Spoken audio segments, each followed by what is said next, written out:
Welcome back. It's another edition of Tuesday's Thought. So good to have you. And of course, tonight we are going to be doing a continuation. It is part 2 of the topic of transitions.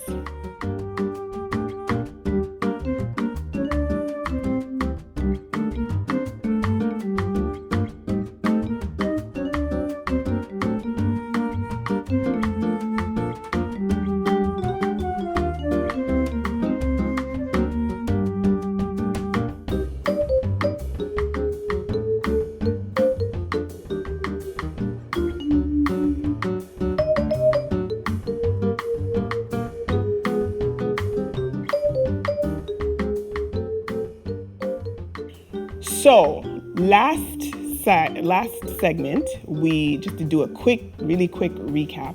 I shared with you the story that I had heard about the renewal that takes place in an eagle's life once it hits 40, and the things that it has to do in order to, prolong or give itself some longevity. It is said for an additional 30 years.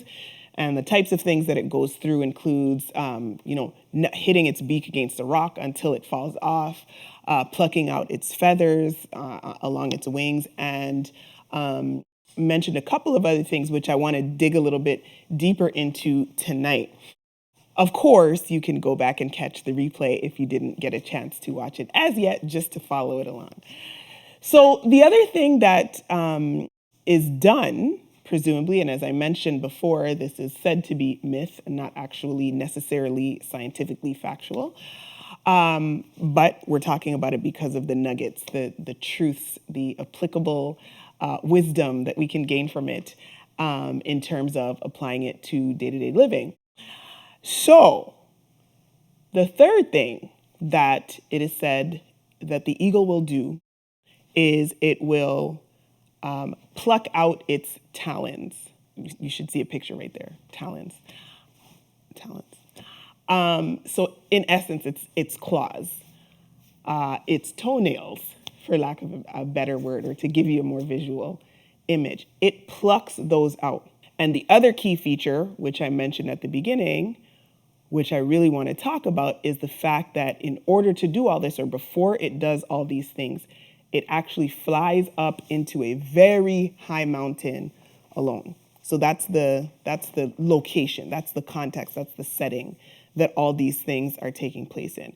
And so again, we talked about the discomfort. Sometimes there are processes as we transition, as we move from one phase in life or from one experience or from one setting to another. As life is unfolding, sometimes the experiences will be uncomfortable, right? We will have to get out of comfort zones, or we'll have to get out of familiar settings and environments to venture off into a new season or a new phase. And that can be uncomfortable, just like we imagine hitting your beak against the rock would be uncomfortable and sometimes perhaps even painful. And we also talked about the need to let go of excess weight at times so that we can fly higher, we can soar higher, we can reach our maximum potential. And so looking then at the talons, what's remarkable about the talons, as it relates to an eagle's body parts, the talons are probably one of the most critical parts of the eagle's body. Why? Because they actually act as an offensive weapon. They use their talons, in essence, to basically capture and carry their prey. So it's a critical part of the hunting experience. And of course, eagles have to hunt in order to eat. No hunting, no eating, no surviving. But as I say, the talons themselves serve different functions depending on, or serves a different function depending on the stage of life in which we find ourselves. And the illustration I'll highlight is this. Understandably so, if we are looking or comparing the eagle at that adult phase in its life to an eaglet, okay, when it's still young and in the nest and so on, the talon is not serving the same purpose. when they're that young, when they're in that sort of mature or growing stage, their talons are more likely than not used to help them to hold on to the branch that they're sitting on, right? Or perhaps to help them to dig a hole. It is a very, very different function than it is for the eagle who's in that adult phase. And so what's key is that the eagle needs to recognize that depending on what stage they're in, the function, how they're to use that weapon. It's remarkable that it said the talons are so destructive. They're such powerful weapons that when the eaglets are born, the mommy eagle has to actually walk around with their talons rolled into a ball so that they don't accidentally, stick the little eaglet with these deadly, lethal weapons that are their feet. At the earlier stage, there might not be a full usage, or there might not be a recognition by that young eaglet of, okay, what are these really for? I guess I'm just using these to kind of, walk along or to, climb or hold on to the branch, as I said. But ultimately, at some point in that eagle's life, they recognize, this is a tool for my survival. And so it is. As we transition through various stages in our lives, there are parts of us, there are things that we are equipped with. There are experiences, there's knowledge, there's wisdom, there are skills, there's certain understandings that we have, certain opportunities that we have to use in a particular way, right? Or that aren't yet developed, fully developed at a particular stage in our life. But there comes a point in time where that wisdom, that ability to speak or to articulate, that ability to encourage or to advocate for oneself, that needs to kick in, because it in essence is given to you to assist you and to help sustain your survival, to help you be self-sustaining, to help you navigate through your various life experiences. And so recognizing that transitional time, how am I supposed to use what I've been given to use to my benefit?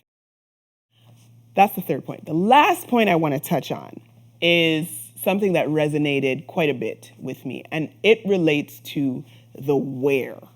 Okay, so I started out by telling you that all of these things that's done for the process of renewal of the eagle's life, they are done at the top of a very high mountain alone. Isolation. The mountain represents isolation. It represents solitude. It represents the notion that at times there are certain seasons, there are certain stages, there are certain periods that we will be transitioning out of or into, which demands that you do that journey, that you take that road alone.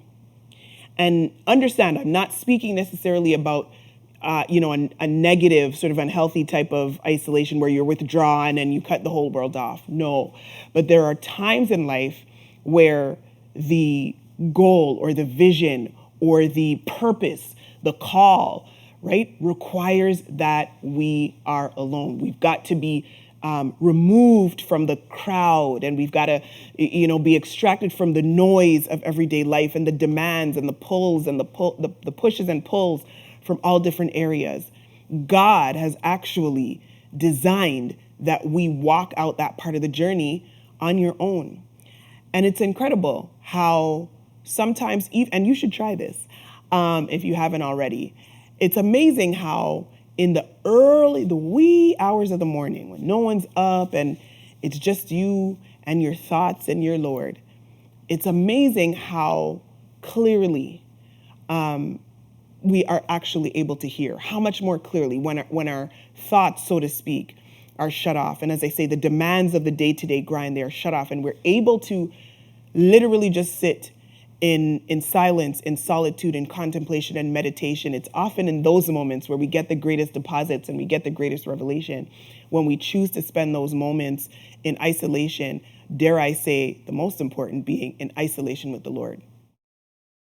He sometimes requires, and as difficult as it may be, because we are social creatures, We, like to have people around and so on. But as difficult as that adaptation or that transition may be, our victory, our, I don't want to say prosperity, but in essence, our prevailing in that season in a healthy way and transitioning to the next phase means that you can't take a whole lot of folk with you. Sometimes it's certain relationships that will actually have to be shed before you will have the clarity to see where it is that you need to be and to understand now is not a time for me to, be chit-chatting and in everybody's business and doing all that stuff. It's time for me to be alone. It's time for me to hear my instruction, to move in this particular direction, because not everybody may understand the vision. Not everybody may understand the purpose or the calling that's on your life. And what can happen is when you're surrounded by the crowd, discouragement, negativity, and these things can impact your own outlook, your own view. And so you may have gotten an instruction, you know what, now it's time to move. It's time to pack it all up. It's time to go. The Lord has something greater in store, or this is the moment where he's chosen for your purpose to actually be fulfilled. But because you were in the crowd, you were in with the crowd of folk, you were rolling with some people that did not have that same focus, that did not have the same vision, are not seeing, are not hearing in the same way that you are, you become discouraged, and potentially you could become detoured from the track that you're supposed to stay on. So that mountain is so significant. Don't despise the mountaintop experiences. Don't despise those moments where, you know what, it's just you and God, because there's value, there's beauty, there's a grace that comes in the solitude. Let's tie all this up, wrap it with a bow with some scripture. Romans chapter 8 and verse 28. And I think this passage really, as I say, it pulls all of it together as we are talking about transitions in any stage, in any phase of life. As I say, if there's one thing that we can expect, if there's one thing that we know is consistent, it's the fact that change will occur, right? And so we are encouraged by the scripture in Romans chapter 8 and verse 28. And this is really to anyone. Somebody actually may be in a season of transition right now.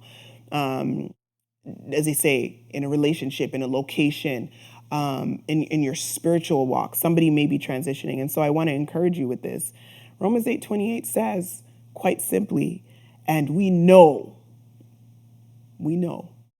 that all things work together for the good of those who love God, to them who are the called according to his purpose.